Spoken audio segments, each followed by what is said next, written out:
Savage, savage, savage, savage, savage, savage, savage. Jeez. What's going on, Kazoo? What's good with you? What's up, man? How you doing? Chilling, man. Chilling. Just starting this podcast thing. Trying to grow in the business, man. How's things with you? It looks like you're doing well, man. I'm doing well. Doing really Appreciate well. that. You're doing very well, bro. On the West Coast. I'm on the West Coast now. I call it the best coast. And so it's 6 o'clock or so. And so it's a little early today, but I'm excited. It's early. I miss you. Thanks for having me on the show. I miss you too, man. No problem. Anytime. I couldn't wait to get you on the show, man.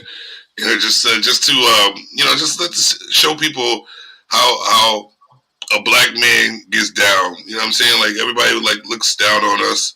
Like we're not trying to do things for our community or do things for our families and stuff. So I just wanted to show them, deep in the family that you're doing your thing. We got people out there working hard for the black community. Yeah, you know what I mean?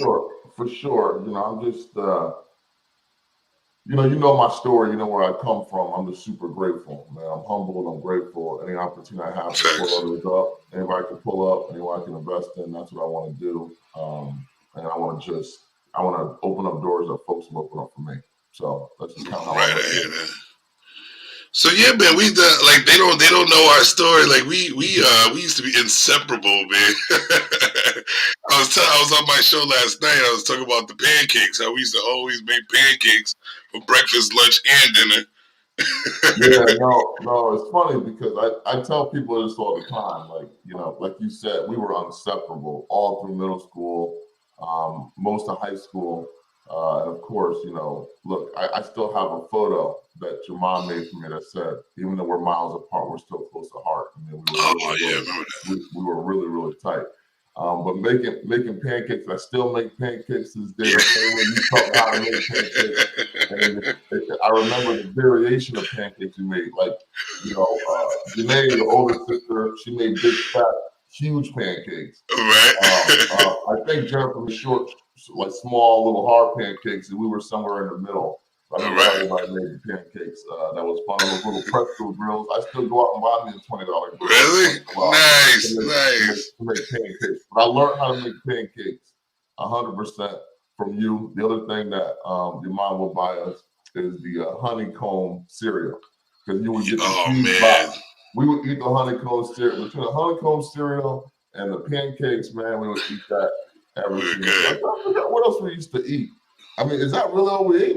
I think that's all we ate was pancakes and honeycomb, bro. That's it. I don't remember if it was sloppy Joe. I don't remember what else we used to eat. That's what she used to cook for us. The sloppy joes, sandwiches.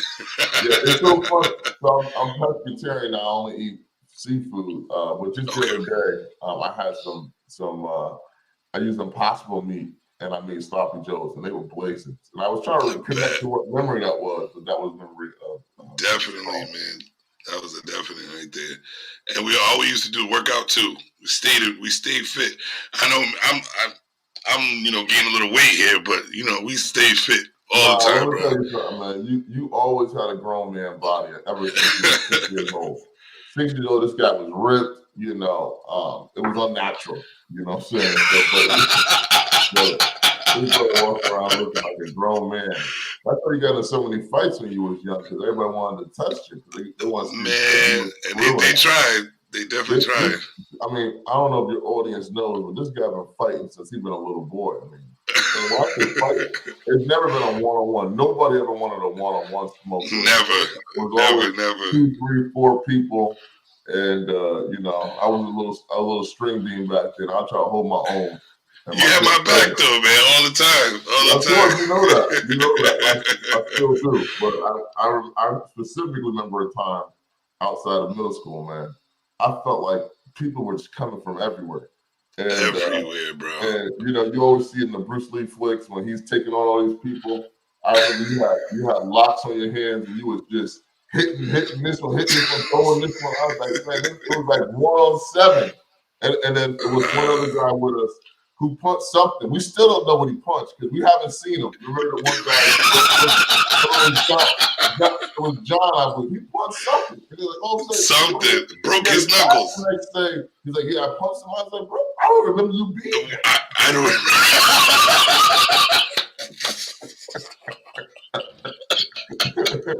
Right. I do remember him being there, but I do not know where he punched, man. I do not know. But he broke his whole wrist and knuckles, everything, man. Yeah. And then the cool thing is, though, I will say, I feel like after that one, you earned so much respect from your adversaries, man. And I think after that one, I think they even pieced it up with you because they did, man. They kept trying every time. They kept trying and they couldn't do nothing. They couldn't win, so they had to. What else can you do? Can't beat them, join them, right? Yeah, that's kind of what it was. I remember seeing them, a couple of them, later on in the future when, not later on, and I'm like this big, and I'm walking, and Elvis Hazel. Remember Elvis Hazel? Yeah, I ain't trying to talk about his name. I don't want no beef with nobody. No. Elvis Hazel was Elvis Hazel was our teammate. You know what I mean? He was cool, but he was like, hey, he's like, damn, brother. He was like, you huge. And he was like, guess who's here? I'm not gonna use that name, but guess who's here? I was like, oh, let me go check him out. So I seen him, and he looked at me like, holy shit. He was like, God damn, you got big. Yeah, I haven't seen you in a minute, but you was big last time I seen you. You gotta be what? You're 6'3", 6'4". I'm 6'4" right now. Like 280. Yeah, 280. That's a real man, bro. So go ahead. That's only because my belly, man. That's only because my belly right now. But yeah, so let's get on this. So you are owner of 2 restaurants right now. Yeah. Am I right about that? Yep. So I moved. I grew up in Connecticut. I grew up in Hamden. I mean, I swear, if I would have stayed in Hamden, I'd probably be the mayor of Hamden today. I love that town, Hamden, Connecticut. I believe it. Just north of New Haven, folks who don't know. Look, I love New Haven. Pizza. I miss the pie. I actually get pie. I used to actually fly pizza in from Connecticut once a month. Really? Nice. They put it on dry ice. I ship it across the country 2-day air. I love which restaurant? There's only one restaurant I can get to do it out of West Haven. Zoo of Parties. It's a New Haven pie. It's really good, but it's I get that one shipped out. And then whenever I go back home, I would stay. I go to DiMattio's, hang out with Andrea. But nevertheless, I moved to Seattle about 11 years ago, and I work for Microsoft as my day job. I lead a business there, and I miss my family. And I can't get everybody a job at Microsoft, so I wanted to create an opportunity to bring everybody out, including you. I called you too. And so I opened up Nana's, and it's based on the legacy of my great-grandma, Myrtle. My great-grandma, she worked at a diner right there in New Haven at Clark's, right outside of Yale. She worked there for 40 years. And like many matriarchs in our community, just like your mom, she used her food to bring people together. We learned so many lessons from her in the kitchen, and before being inclusive was a buzzword. She loved to hug on everybody. That was my great grandma, and so we opened up Nana's in December of 2019. All takeout. It was pretty much all takeout. So even though the pandemic hit, I was already set up for the pandemic by the grace of God. And I moved my brother out, my sister out, my mom out, my grandparents, my brother-in-law, my niece, and then I hired a whole bunch of other people who are family now. And man, it's just rocket ship, man. It just went really, really well. And then my grandma was pushing me to find a place where people could sit down and gather. And so about 4 weeks ago, I opened up Nana's in Covington, which is the largest Southern restaurant in the state of Washington. Nice, man, nice. That's beautiful. Yeah. So what made you move to Seattle? What got you out there? Work. Yeah. So I got offered a job. Yeah, I got offered a job with a different company, not Microsoft, a different company. And you know, I never forget talking to my grandmother about it. You know, I think she's always been my you know, my first love. And I told her, look, I'm gonna move to Seattle, and she Yeah. was sad. And I said, now look, somebody in our family tree, they moved from Virginia up here, and that's what it felt like. Moving from Virginia to Connecticut back in the early '40s was probably really hard. I said, I'm gonna open Right. up I'm gonna do a new branch for the family tree out in Seattle. So I moved out to Seattle 2009. Um, and it was cool. It was real cool. At that time, I That's had what's one up. baby, which is Mercedes, uh, who's now senior in high school, get ready to graduate, which is Kids crazy. are growing so fast, man. Yeah, she's my heir apparent. I love that girl. But yeah, so just me, Mercedes, and Tanika when we first moved down here. Right. I remember hearing that you were in Alaska. And I've always like, I'm like, Alaska, bro. I was like, I couldn't, like, what was that about? Yeah, I took a lot of risks in my career. One job, I went to go work for this company. It was an industrial supply company. And those who know me, it's so funny. Like they sell chemicals, hydraulics, paint. They wanted me to run this team of folks, and so I pretty much had the Northwest. So I had Alaska, Washington, Idaho, Oregon, and Northern California. And Okay. so I had a big team. Again, it's industrial supplies. So I had a big team of folks in Alaska. So I spent a lot of time in Alaska. I've been to every most desolate part of Alaska. I've been up to Prudhoe Wow. Bay, which is the north slope of Alaska. It was negative 30 degrees. It was so cold when you threw hot coffee in the air, it would freeze and evaporate before it hit the ground. That's how cold it was. Wow. Negative 30 degrees. I've been to the North Pole. I've been to Fairbanks, Anchorage, Kodiak. I've been all of these places in Alaska. But I'll tell you, you know, I love that experience because the people up there, Mhm. their word is really their bond. Like when they shook your hand and you got welcome to be a part of the community, it meant something. I That's what's also up, man. learned a whole bunch of weird stuff like never shoot a bear after it got eaten salmon because it's gonna stink. Oh, it's a lot of stuff, man. Yeah, yeah, I learned a lot of stuff. Now the folks up there, you know, I'm a big Second Amendment guy. You know, I got a bunch of guns, and when I was in Alaska, uh, the folks up there, it was like one out of every like 1 out of 3 people were carrying at a particular time. It was everybody Wow. was carrying up there. But it's beautiful, beautiful up there, and I had a good time in Alaska. I used to go there Yeah, all the I've always wanted to, but I'm like, that's too cold. I love the cold, but I can't do it. You talk about No, throwing. but the summertime is really not that bad. And then you get the 24-hour sunlight in the summertime. Like I know you don't Oh really wow. sleep that well. I know you don't ever sleep. So like you can get up there, the sun's up all day. All day, Even I'm good. even in Seattle at night too. At night it's up. But even in Seattle, and like late June, early July, if the sun don't go down until like 10:30. Wow. Yeah. Wow. It's like dusk at like 10:30. Yeah, yeah. Is there a lot to do up there in Alaska? Like Yeah. they have like a city type area. Oh, for sure. So Anchorage is just like pretty much any other small city in the U.S., just like Charlotte or wherever you're going. It's the same type of thing. Fairbanks is the second largest, I think, and then you got Juneau. But the reality of it is, when you get to these small cities, you know, Yeah. it ain't nothing. You got good food. They got bars and stuff. It's cool like that, but just the seafood's amazing. I mean, it's the best Right. salmon you're gonna have. Best salmon in the world's coming out of Alaska. Copper River red salmon, blazing. I hear that. So, what were some of like the trials and tribulations of you starting this business that you are right Yeah, I now? mean, when you open up a business, I never owned a restaurant. I never worked at. You know me. I never worked at a restaurant. I worked at Sears. For those who remember me, Yes, I we worked at both did. I worked at Odd Job, and Best Buy. I think was the ones that I worked at when I was coming up. So open up a business, a restaurant. Never opened a restaurant before. No experience opening a restaurant. Right before the pandemic, um, and not knowing if the marketplace was going to like your version of Southern food. See, there's a lot of barbecue places in Seattle. Yeah. There's a lot of folks that go in the military and they get stationed out here at Fort Lewis and then they do stuff. So, but mine like fried catfish, fried pork chop, fried chicken, fried shrimp, like shrimp, like like we used to grow up eating at Jimmy's or something. Yeah, Jimmy's, I remember. And so all of that stuff was hard. Getting through all the permitting process at the city, trying to make sure you can get the hood and everything inspected. And at that time, I was running for city council, and so running for city council, trying to open that restaurant, having a full-time job.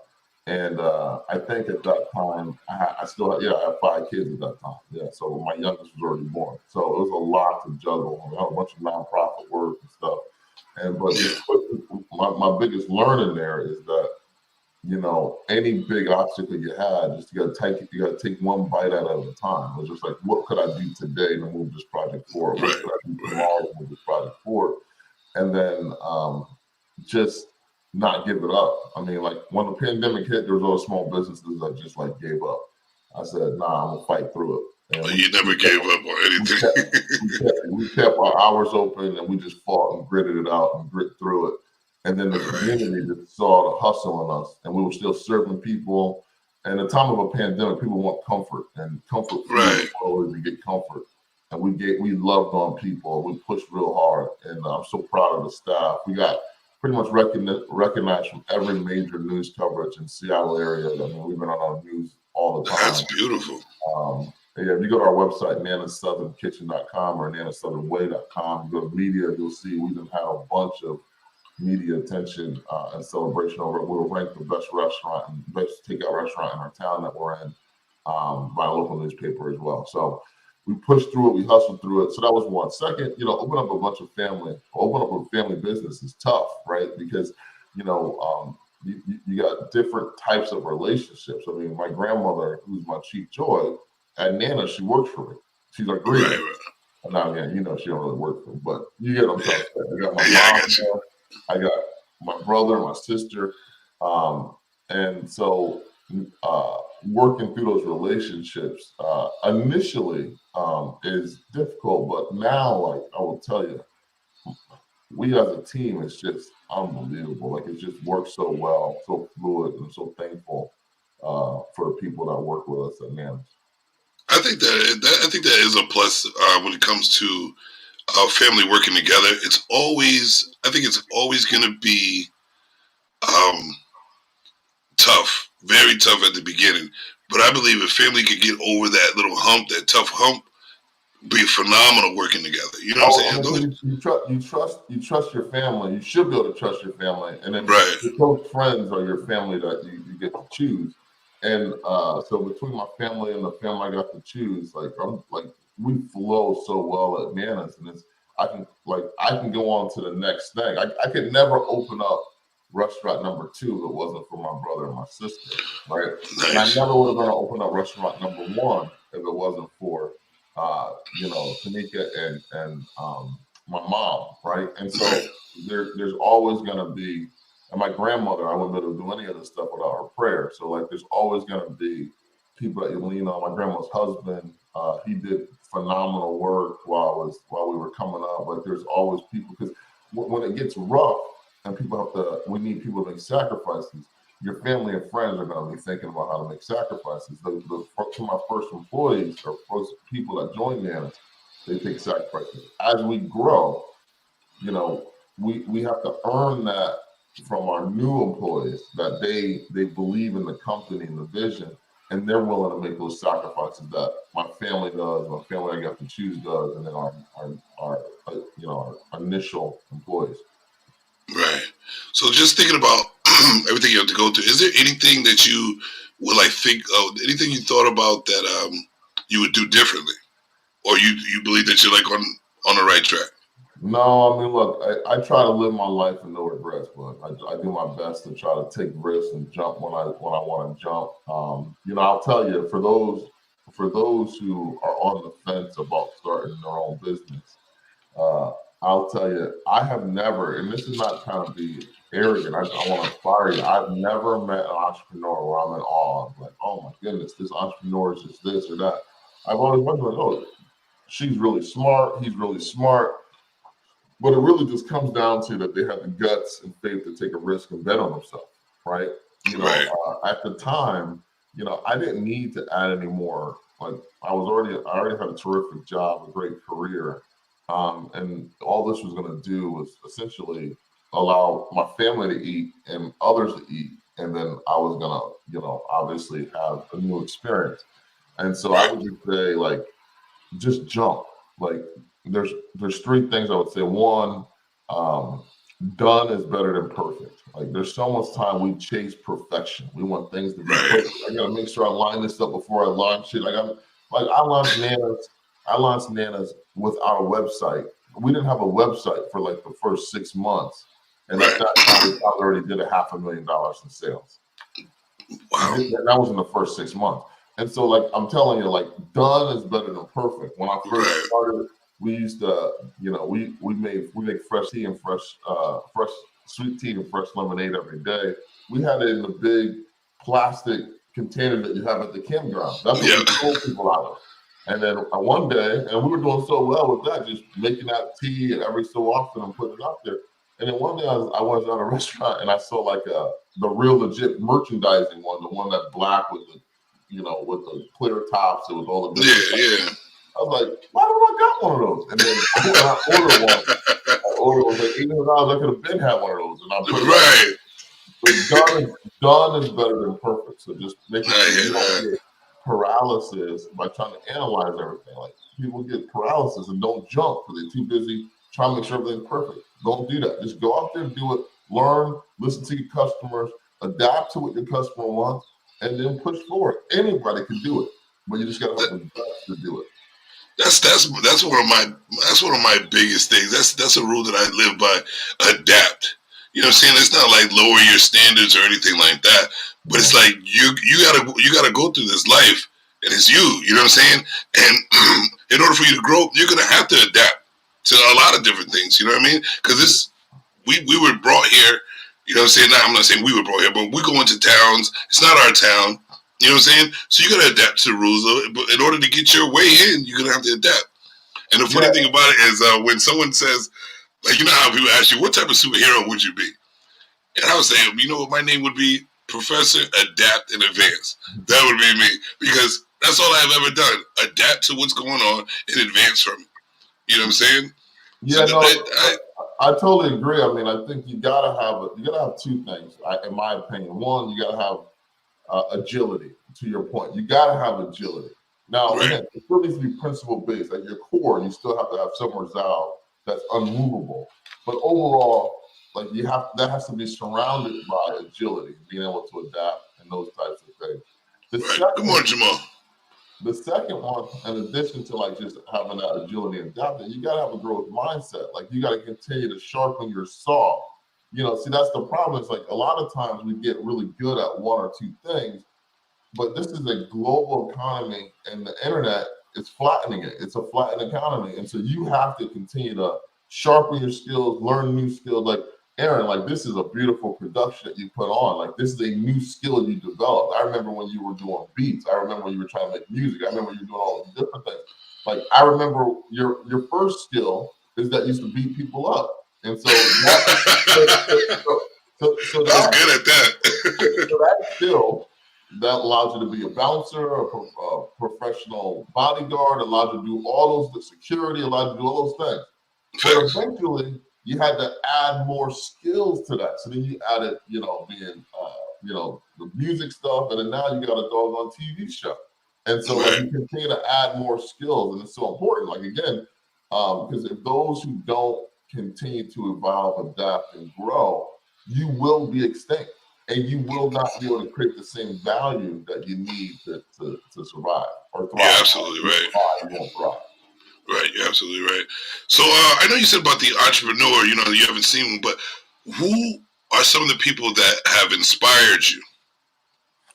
Yeah, there's a lot of people that I have given that have sold into me. Like I mean, you know, obviously I think my grandmother, I would say, her hustling was coming up when I was growing up. But that's always been my chief kind of motivations. I wanted to get to a place where I could celebrate my grandma, my daughter, Mercedes, and all my other kids. Right. those are motivations. But as far as like business inspiration, you know, look, working at a tech company and hearing these stories of how Microsoft got started and how these folks, just regular people who saw an opportunity and saw pain in the marketplace and fixed it, that's inspiring to me. When I used to travel for work, I used to travel quite a bit. I was on the road maybe 80% of the year, and I would go to all these small towns and I would go to all these restaurants. And I think just seeing people grit it out all over, it was the same story, just different place. Whether I be in Houston at This Is It Soul Food Spot, whether I be in St. Pete in Florida, Soul Food Spot, I used to go there. Chicago with a bunch of MacArthur's in the north side in Chicago. Like, it was always these stories of these families that just gritted it out and opened up these places. So that was inspiration to me. I'm a big boxing fan, and so I get a lot of energy from watching. Yeah, we always been in boxing, and so so there's a lot of inspiration there. But I can't point to.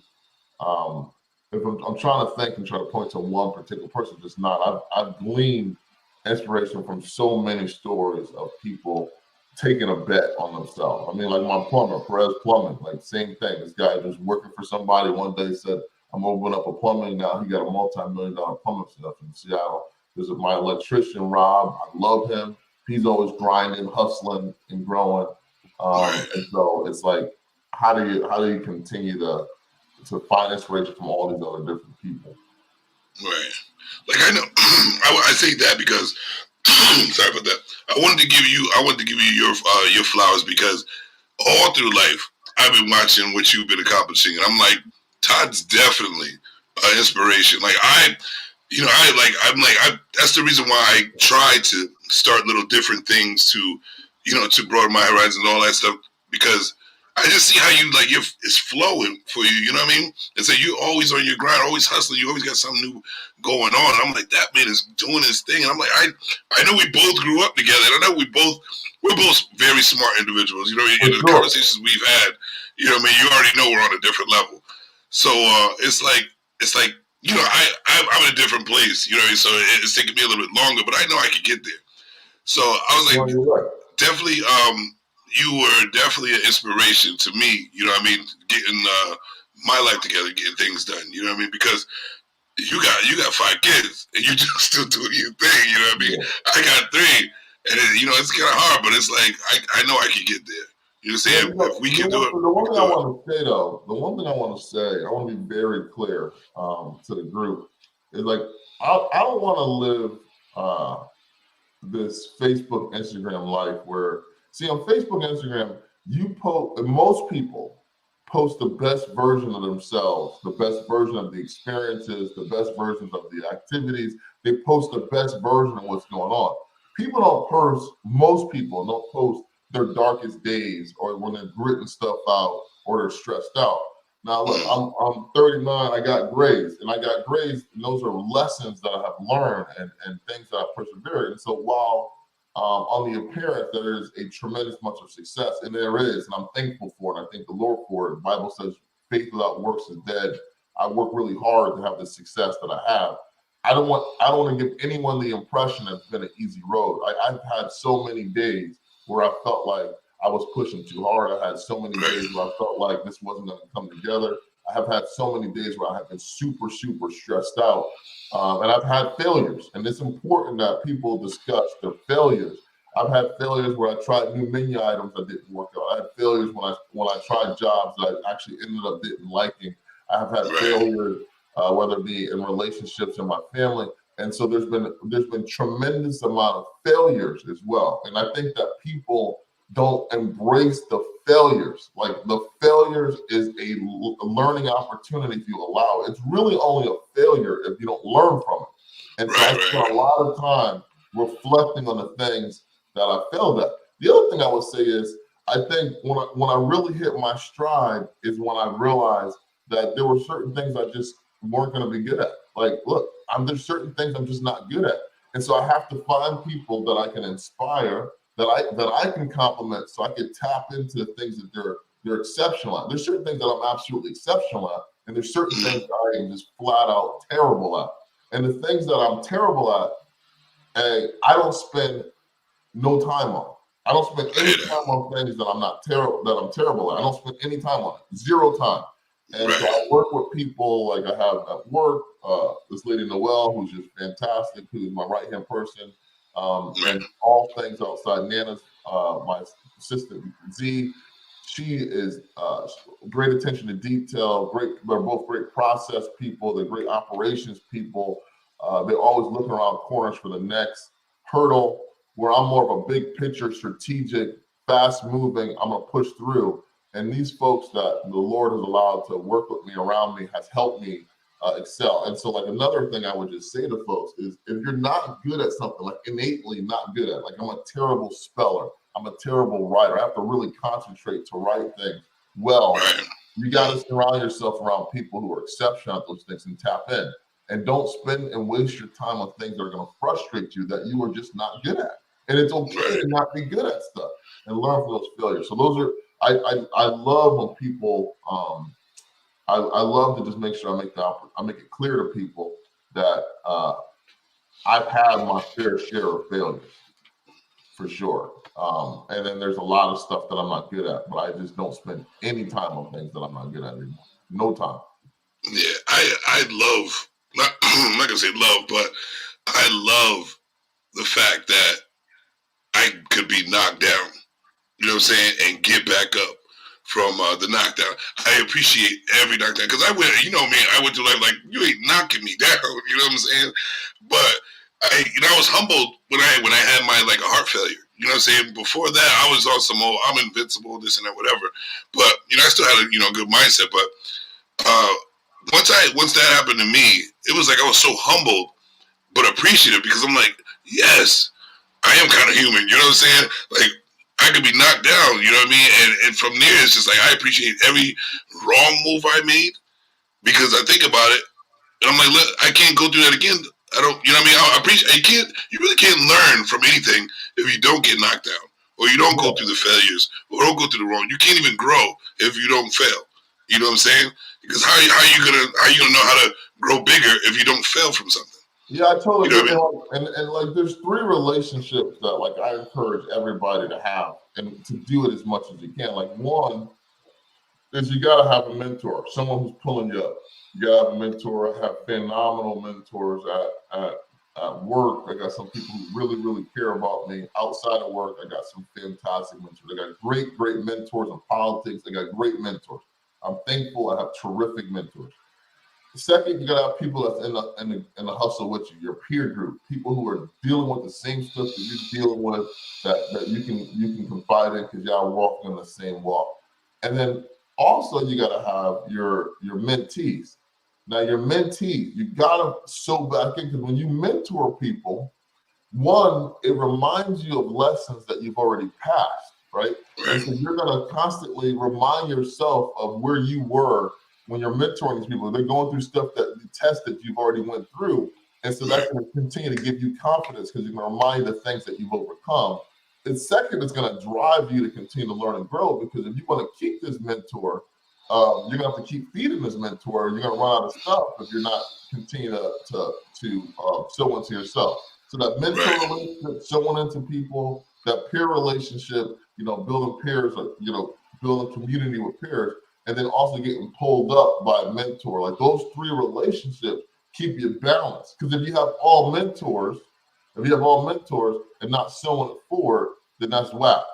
If you have all peers, you're not going to learn anything. And if you have all mentees, you're going to run out of stuff to teach you. Yeah, my biggest struggle was I had me. You know what I'm saying? Yeah, I mean, that's all I have, like, really, that's all I really ever had. Nobody was walking the same path I was walking. Nobody had the same mindset or what I wanted to do. You know, so it was like I was mentoring myself. I was my own mentee. I was all that in one. You know what I'm saying? It's hard.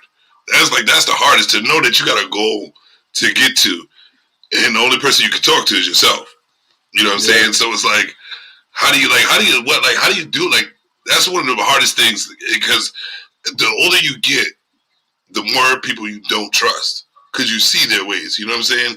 And anybody who you're trying to put your path on and they don't align and they're not feeling you and they just push you away, that's more people that you're like, you know what, I don't even want to mess with anybody to do anything with, you know what I mean, to even grow.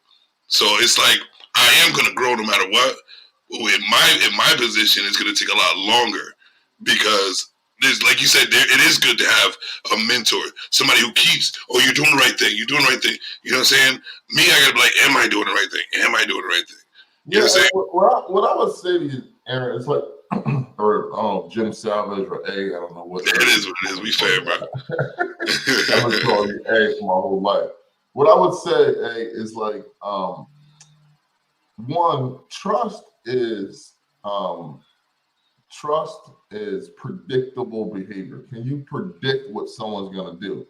And so, like, you know, even with people who may not have always had the terrific best intention behind, they don't have the best intentions behind everything. I still trust them because I already know that they have an angle on it, but there still could be information I could gather from this person. Right. And so like trust again is just being able to, you know, predict what people are gonna do. And as far as mentors, I tell folks is that you know, one thing is that I'm not saying that you don't, but you got to have the humility to go to people who are that are successful in the area that you'll be successful and say, hey, do you mind if I check in with you once a month or every 6 weeks or so to talk through things that I'm doing because I'm trying to build something similar or I want to build something adjacent to what you're doing. And I think that you would be surprised with people that do it. Now, people who want me to be their mentor, it's always funny. Like I tell them, like, if you want me to be your mentor, be careful because I'm gonna give you feedback that you don't like a lot of times. That's the whole point of you come to me, I'm gonna give it to you real talk. And so I've had scenarios where people were kind of, you know, like, wow, that was direct. I was like, well, you want my time. We've always been that way though. To mentor you. I'm gonna have the most bedside manner that I can, but I'm still gonna give it to you straight up. And so, like, you know, that's what I would say. So one, approach a mentor. When you approach a mentor, let's make sure there's some preparation there of like, hey, here's the 3 things I want to learn from you, or the 3 things I want to garner from you. And that's it. But to your point, you also have to at times, you know, swim your own lane and do your own research, get on your own stuff, and sharpen your own saw, which I know that you've done. And you got to believe in yourself. I see someone put in the chat that I've always been my biggest fan. You better be your biggest fan, or you'll never be successful because there's going to be times where everyone doubts you. People thought that I was crazy, that I was going to open up a restaurant with no restaurant experience. They thought that I was careless. They thought that it wasn't going to work. And then now they look at it and they celebrate it. But I remember people were trying to talk me out of it. They were trying to, there wasn't one, there wasn't 2, there was tons of people in my life who were trying to talk me out of it because a lot of times people project their own fears on your dreams. And so you have to sometimes be a good steward or a keeper of your dream and not share too much. Because if you can't handle it, people will talk you out of your blessing or your success. There were so many people who are mentors. Even my mentor today, I got a great mentor. I love him out of New York. He's a straight boss. I love him out of New York, multiple homes in the Hamptons. Guys, love him. He was trying to talk me out of opening up the second restaurant. He's like, well, you know, and he was right because he's plugged into economists. He's like, look, there's going to be inflation issues, and there has been. There's going to be supply chain issues, trying to get product and stuff, and there has been. He was right. He says there's going to be labor shortages. He was right. And so everything he told me, he was 100%. But what he didn't have is he didn't have the context of the local environment that I was in. Because he's over in New York. He's looking at these macro kind of things and saying, dude, don't open up a restaurant. And so I opened up the second one. The second one's doing great. Just like corporate thinking. Yeah, but now let me tell you where he helped me. I was actually going to open up 2 at the same time. I was going to open up 3 this year. And so he said, look, do not open up the third one until at least you see the second one. And he was right, because the supply chain issues are real. The labor issues are hard. Inflation is real too. And so I hear that. there was some advice that you had to kind of trust yourself and push through, which I did. And there's some advice where I was like, yeah, I'm going to listen to his wisdom. Nice. What was I gonna say? I have lately. You know what I'm saying? Because I'm in a whole different environment right now, and I'm definitely in a more peaceful like area. You know what I'm saying? So I'm not always on edge anymore. But I have humbled myself a little bit to ask questions and get to know people. You know what I'm saying? Like, because the people around here are a lot different. You know what I'm saying? A lot more helping, willing. You know what I'm saying? A lot more. Stand back is just to you see what your point is instead of trying to take over and like oh you're wrong, shut up. Don't even want to hear your point. You know what I mean? So I am realizing that I do need to be a little more humble and in that aspect to ask for help, because me asking for help is like nah. You know what I mean? Because I'm like my whole problem with asking people for advice or help, it's always like they want something back. You know what I'm saying? Instead of just like, that person looks like he wants to grow. Here's some advice or here's some help. You know what I'm saying? It's always like, well, remember when I did this for you? Now what you gonna do for me? You know what I mean? And I'm a big fan of that's not gonna work. I don't want nothing from you if that's what it's gonna be like. So I've always been like, I'm by myself or try to do things myself. What I would say is that not everybody is transactional, right? And some, like there's scripture that says, as a man thinketh, so is he.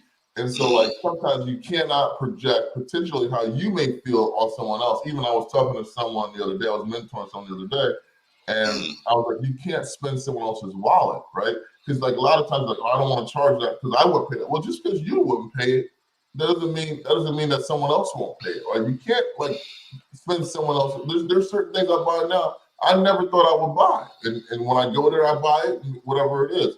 So you can't project you can't project your thoughts on other people. And then second, I would just say there's a lot of times where the mentor is getting fresh perspective from you. Like when you're mentor, like every time I mentor someone, like I'm also getting exposed to their ideas. I'm also getting exposed to what they create. It's going to stimulate my creativity. And then it's also going to tap me back into a place when I was creating. And so there's a lot of benefit for the mentor that the mentee may not see, especially if there's a good mentor. And so, like, but I'm glad that you found it out. Now, you said, well, you're out of the Northeast. I would tell everybody, if you can make it in the Northeast, you can make it anywhere. I still believe that Connecticut, New York, Boston, that whole New Jersey area, like Philly, even I would put Philly. If you can make it in that area, like you can make it. That's the most competitive place in the world, I believe. And so when you move to the West Coast, if you apply some of the stuff that just took you to survive, you thrive in other places. And it's like, and you're down south now, like the Northeast is hard for no reason. It's so hard there. It's really hard. You're absolutely right. Everybody is competitive. Everybody, and again, it also strengthens you because you're dealing with all this perseverance and adversaries, so your muscles get real strong. And you go out some other places and you run in laps around folks because it takes that just to survive in the Northeast. I haven't found another place like the Northeast where it's so difficult. And that's why I try to move everybody to the West Coast. I move on, and everybody's winning. Everybody I've moved from the East Coast to the West Coast, they come out and they win it. Really hard. That's why we're trying to get the rest of the fam up down here, man. You know what I mean? I'd seen, even being down here, I didn't even realize half the people that me and you both were next to. You know what I mean? They were right in Connecticut. And they're like, nah, I'm all set. They came down here. I'm like, oh, yeah, I remember you. I'm like, what are you doing down here? Everybody's leaving down there. You run into people? Yeah, man, there's a lot of people from Connecticut down here. Oh, wow. And that's why it's even more. I'm like, okay, like it's cool. Now I know I'm like, I moved to a spot that I'm supposed to be at for right now. You know what I mean? Because I'm like, everybody's getting out of there. And, we got to get Jennifer. We need to get her out of there because you know what the North does to you. You know what I mean?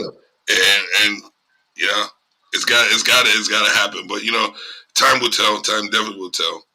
but we're definitely trying to get all the family together. And I'm so proud of what you accomplished, bro. Definitely flowers for you. Definitely, bro. And I definitely want to work with you on trying to get people where we need to be. You know what I'm saying? Like you said, you're mentoring. I want to work with you. I'm not going to get too much in details because there'll probably be a spoiler if it does happen. But definitely get us in this type of platform to get things popping and working for people. You know what I mean? And also, I'm gonna definitely be reaching out to you because you are like an inspiration to me. So I need a mentor. You know what I mean? Yeah, Even though we're at the same age, it really don't matter. It's knowledge is power. You know what I mean? No, look, and I think that, like, there's a lot of people that you got to understand. It's like about lived experiences and what you've been able to do, and there's certainly areas throughout life where you've been my mentor. And so let me be very clear with that. What I would say is, whatever you want to do, the answer is yes. I'm gonna support you. I'm gonna be on it. I gotta, this meeting for me is 6 a.m, so I was here. I'm committed to help you out. Now it's gonna be some weird times and weird things, but whatever. Yeah, I know. We've been working on this for a minute. whatever you want to do, I'm gonna say yes. My people, they get so mad at me because they always say, "Oh, Todd, you commit to so much. You commit to work," and then the people who work the calendar, they're like, "Oh, you got me trying to work the calendar. You commit to so much." But this one, I'll make sure that we provide, we establish priority to. That's love, bro. I appreciate you. I will 100% be here to help you. And anything you need from me, man, if people start acting up, you know what I do. I know. Call me up, brother. It's so cool. It's so cool. I listen, I won't put too much out there because I might have to use that one day. But yeah, I know what time it is. But yeah, man, it's coming to that final hour. I appreciate you so much, man. I love you to death, brother. And hopefully we get to work. We will work together and make shit happen. And I'm super proud of this platform. And look at look at this. Look at this. You got look who that is. Oh, I see. What's up? It's a dad. We're just talking about your big pancakes. So and I definitely want to give her flowers too. She's been a big help. She's been an inspiration. She's mom, sister, auntie, love, uncle. She's everything for her. Janae is everything. Even though me and her butt heads, she's my everything. I gotta give her props too. That's big sis, no doubt. Certain people weren't necessarily afforded the opportunity to just be a kid.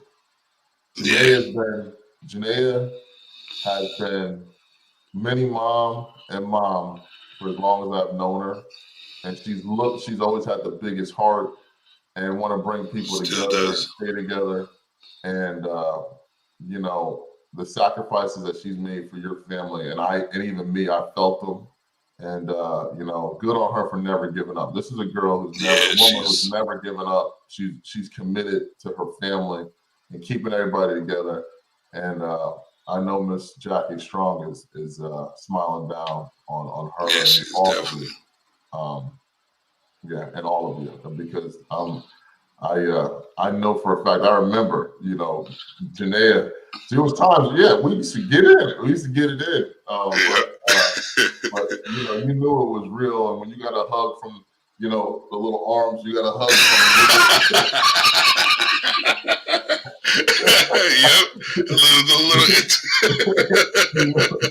You knew she loved it. So. Hell yeah, that's my love right there, man. But yeah, man, again, appreciate you for coming on and sharing this platform with me and giving me some knowledge, giving me some growth for today and tomorrow, you know what I mean, and for the future.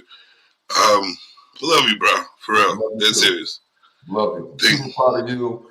Love Janae and Jennifer. And like I said, anything y'all need from me, don't hesitate. All right, brother. Peace out, man. Love you. Love you too. Man. That's my dog right there, man. I tell you, that's my man's right there. And you definitely will be seeing him in the future. So with us working together, that was definitely I tried to hold back the tears on that one. I haven't talked to that man in a while. We've been through a lot of shit, man. And like he said, the enforcer, the enforcer all my life. So y'all get it, y'all act up if you want to. Maul know he's been around since I was 9 years old. Right, Jamal? 9 years old. I'm the enforcer out this motherfucker. But yeah, there's nothing but love over here, man. I try to bring some great content to you and some real life shit. I'm transparent in mind. It is what it is. Ask me any question. It is what it is. I'm who I am and always will be. That's why I am Jim Savage. I'm a savage. I've always been one. And we're just going to grow. And like the title says, it's a taste of black power. And this is what we have. And this is what we're going to accumulate and grow from our black power. You know what I'm saying? And there's no what's the word? We're not excluding any race or anything like that, but I'm black and we got power. And this is where we're going to begin right here. So, this is another Jim Savage show, man. And these interviews is the shit, man. I love doing the interviews. I know I wild out during the week, and that's me because that's a part of me also. But when we get down to the nitty gritty of things, you know what I mean? I'm a man of many hats. Trust me, I live different lives. I'm a man of different hats, man. Call me Jack any day. So, like I'm saying, it is what it is. It's another show. I love you, Todd. Appreciate you for coming through. This is definitely a new day. A new day for growth. And before we go, you already know Miss Lee, I got your back like Cairo. And I want to do this like I did yesterday. Now that you're on the show, I want you to see. And I got it right here. Hold on one second.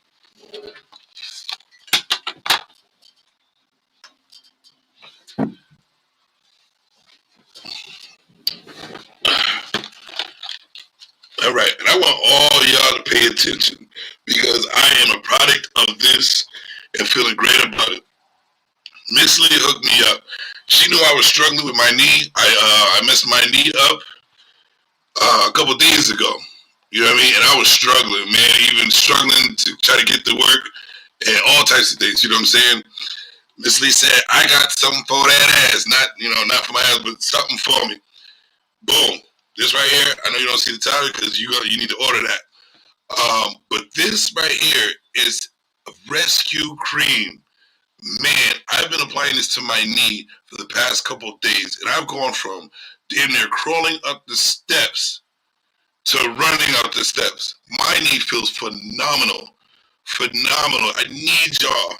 If you want that product, if you want, you got aches and pains, and you know what I mean? That's her own concoction, baby. Come on now. So hit up me in the inbox or on my page. She's working on hers. It'll definitely be on the page, but hit us up, man. It's phenomenal. I'm loving it. I'm about to go rub someone right now. It's orgasmic for me right now. It's blissful. It's blissful. So I'm loving it. And we also have all types of products. Like I'm wearing Jupe right now, and I always say this. I love touching myself when I put the Jupe on because I smell so good. Smell so good. You know what I mean? and there you go, right there, Miss Lee, right there. The pain rescue cream right there. And I'm telling you, it's like if your knee is on fire, it's like the firemen just come in, apply that on your knee, and that fire will go right the hell out, man. I'm feeling great. And this is paying the bill. Natural Skin Bliss. Our product varies from body creams, massage oils, exotic soaps, scented sprays, oils, perfumes, and candles. And that's not where it is. We supply so much more. Natural Skin Bliss isn't only a product. It's a blissful experience. And it is, as you see, we got the G-Men Mask Skin. And the G Lady Man said, and you already know. Oh, you need that? I know you do need that, Jamal. Come on out. Come on, man. Hook up with Miss Lee. She's got the product for you. G-Man Mask, man, we got those too. If you want to holler at your boy, support your boy and his brand, holler at me. So again, I appreciate everybody who attended. And also remember, like, share, please. Like, it helps out so much. Like, share, and subscribe to my page. I'm trying to get up there in the ranks with these guys and put this good content out. You know what I mean? Help everybody. Help me, I help you. Trust me. I'm about the community, man. I'm about helping a lot of people if I'm there. If I'm there, I got you, no matter what. If you got anything you want to talk about, anything that you want to put out there, or brands, or just hit me up. Anything you want to know, anything. Any decent content you want to be about, hit me up, man. I got you. We're going to work things out. So like that being said, I'm Jim Savage, man, and we doing nothing but growing from here. Savagely. Savage. Savage. Savage. Savage. Savage. Savage. Savage.